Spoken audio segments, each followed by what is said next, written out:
Tööaja uurimus möödunud aasta kohta asetab Eesti puhkuse osas Euroopa viimaste sekka, väites, et meil on minimaalselt 20 tasustatud puhkusepäeva. Käisime rannas uurimas, kui palju me leiame inimesi, kes nii lühikest aega puhkavad. No nii nagu ikka tavaliselt 28 päeva vist või mis see on. Juulis oli 2 nädalat ja nüüd augustist tuleb 2 nädalat. Pikkus 5 nädalat. 2 nädalat. 2 nädalat on? Jah. Aga miks nii vähe? On lihtsalt. Ja. Ei lasta rohkem puhata? Jah. Aga ei nurise ka selle üle. Õnnestuski lõpuks leida vaid 2-nädalase puhkusega leppiv mees.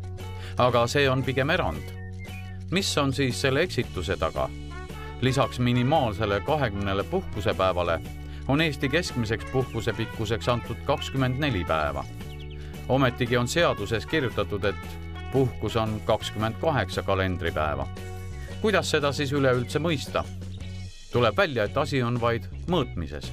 Nimelt uuring väljendub tööpäevades ja meie seadus väljendub kalendripäevades.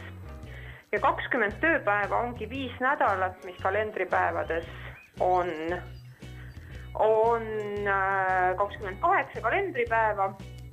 Ja kui vaadata nüüd seda keskmist, mis oli Eesti puhul, kui ma ei eksi mälu järgi 24,1, siis selle selgitus on ka kenasti selles uuringu raportis antud.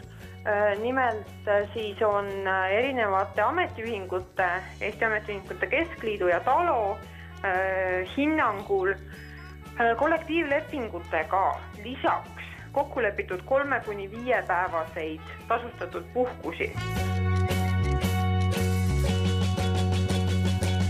Uuring, mille tulemused esmalt puhkuse osas ehmatasid, näitab sedagi, et viimastel aastatel on töönädal pikenenud, ehk siis tööaega on juurde tulnud.